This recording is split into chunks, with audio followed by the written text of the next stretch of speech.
NFL and college football analyst for the Draft Network, Ryan Fowler, who was taken in the combine just like we were in Indy, and got some under-the-radar players. You know, we hear the headline names all week long, guys that are probably going to go in the top 15 picks, and Ryan decides to go a little bit deeper, and we're going to go a little deeper with him here.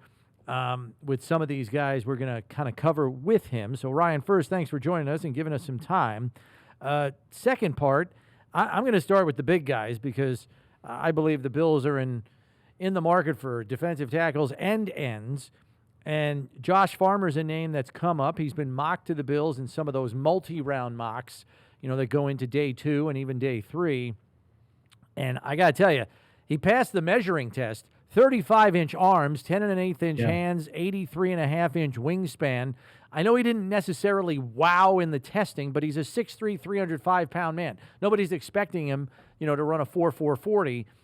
Where did you kind of come down on his positional workout and how he looked there? Yeah, first things first, guys. Appreciate you having me on. Josh Farmer, you know, I've even talked to some teams here over these last few weeks that have a first-round grade on a guy like Joshua Farmer. You know, he is a guy that, look, he passed the eye test, you know, first off the bus type of player. He is someone that flat out gets after it up front. And you mentioned, you know, he's not going to wow in positional drills or wow in testing too much. But when you turn on the tape of him at Florida State, you know, there's even been some conversations as far as teams that have been reminded a little bit as far as Braden Fisk, right? A teammate of his last year down there for the Seminoles. So Josh Farmer's a guy in that second round, early third round bucket to where he's going to come in right away and expect to make an impact right away as far as 1 tech, 3 tech. He can even align at the nose a little bit and offer some vertical push for you because there's a lot of teams around football that say, hey, look, we can teach you to stop the run, but that vertical push from the interior, as we saw with the Eagles against the Chiefs in the Super Bowl, you got to be able to push from the interior. And Joshua Farmer's a guy that can absolutely do that.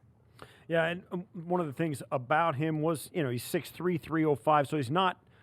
He carries it really well. It looks like he's got the right weight. Is that what you've heard about? You know, sometimes these guys, they come into the combine and you hear rumblings of, well, most NFL teams would like him 15 pounds heavier, or they'd like, you know, that kind of thing. Is there anything like that about Josh Farmer?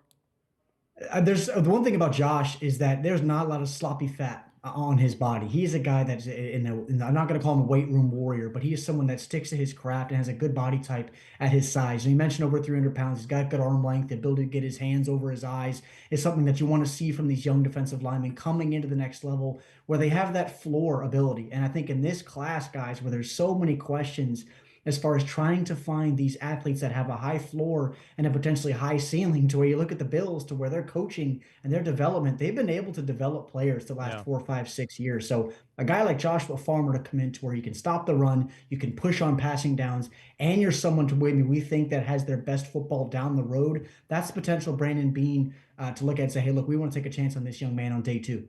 All right, so another big guy. And look, if you're a team like the Bills, who may get a defensive tackle early, and then you're looking to scoop another one up later, Maryland's Jordan Phillips might be the guy because he's 6'1.5", 312, but short arms. So sometimes that dings a guy, and he slides a little bit. I know he had 29 reps on the bench. Short arms helps with that. He was tied for second most among defensive linemen on the bench at the Combine. Decent explosion numbers, but where do you kind of come down on Jordan? Is he kind of like a fringe day 2, day 3 guy? Yeah, he is. Guys, I will say this on Jordan Phillips. You know, former all everything as a wrestler. You know what you're going to get with those guys up front, whether they're offensive lineman or defensive lineman. Winning in isolated scenarios and winning with leverage is the biggest thing that pops on Jordan Phillips's tape. And I'll say this, even at podium sessions throughout the week, I don't know if there's a player that I enjoyed more hearing from than Jordan Phillips. From the start of his podium session to the end, I just felt like walking out of there, I felt like I wanted to run through a brick wall for a guy like Jordan Phillips. And for someone like that to come into Buffalo, where you need more push up front and you need just some guys that have that mental attitude to say, I want to beat this guy in front of me and I take every single rep personally, that's where I'm at with Jordan Phillips. And I think I know he didn't blow away in testing, but you turn on the tape and you see his background and also the technicality at the position. That's someone I'm going to take a chance on, who I really do like in this class as another name within this interior group. Yeah, we're going to get to know this defensive line class pretty well here, and so we're going down the list. But there's also some vacancies and some need for some defensive backs as well. Some of these guys, and you go through, and the first thing you look at, and I know we're in the prisoners of the moment with the combine. What did he run the 40 time in? But you get guys like Max Hairston, who's a corner, runs a 4.28. What are some of the pluses and minuses for him out of Kentucky?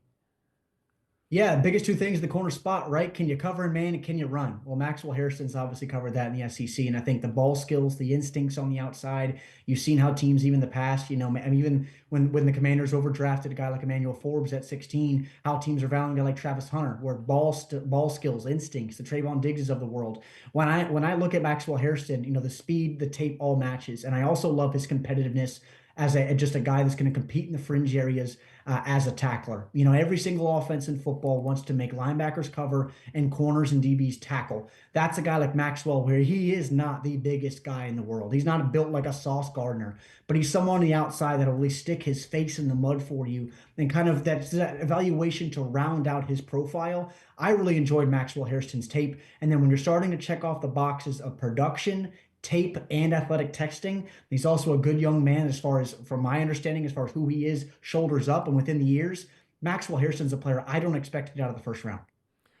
Yeah, and I don't even know if he's getting a 30 where the Bills are sitting with the workout that he had. I mean, he also had a 39.5-inch vertical, a 10.9 broad jump to go with that 4.28. Like, I hate to say it, but he's going to be long gone. Like you said, his only drawback is the guy weighs $183. But he plays bigger than that. But he does play with a little bit of spice in his in his play. So that does give him something for sure. Let's talk about more of an under the radar player. This Caleb Ransaw from Tulane, 5'11", 197, hit almost 23 miles per hour when he ran his 4.33 at the combine over the weekend. 40-inch vertical, 10.9 broad jump, even had 16 reps on the bench, which is pretty good for a DB. Where do you kind of slot him draft board wise? I love what I saw from Caleb Ransaw, really this whole pre-draft process, guys, seeing him down at the Senior Bowl, and of course what he did in Indy, as you guys just mentioned.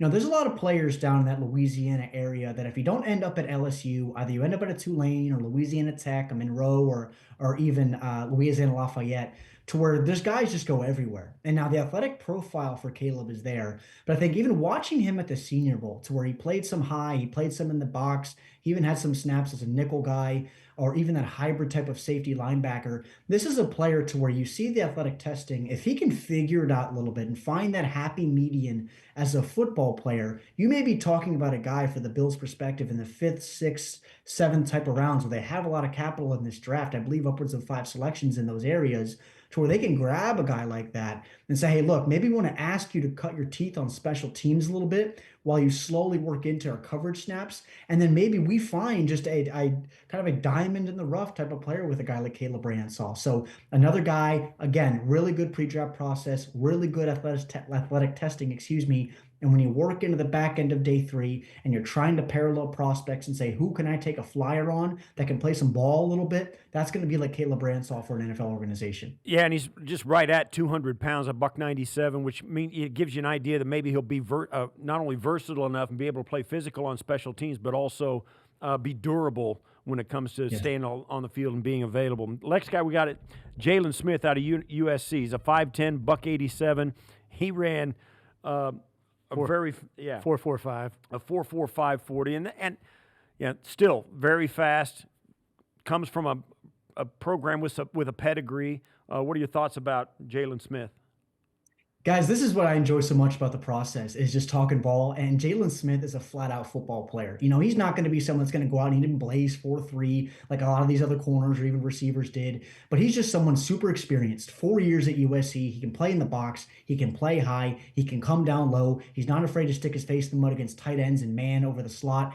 Jaylen Smith is just one of my favorite fundamentally good football players, which goes overlooked in an era right now where we get so caught up with analytics or how big or how fast a guy is, like the Nick Warriors of South Carolina of the world, or Shamar Stewart. This is a player, even like Xavier Restrepo, receiver from Miami, where I just really like the football player. You draft him, he comes into your roster, you play him for the next 5 to 7 years, all over your defense. I wouldn't be shocked to get some time on special teams as well. And this is a young man on the third or fourth round, if he even gets to the fourth or out of day 2, that just can flat out play football at the NFL level.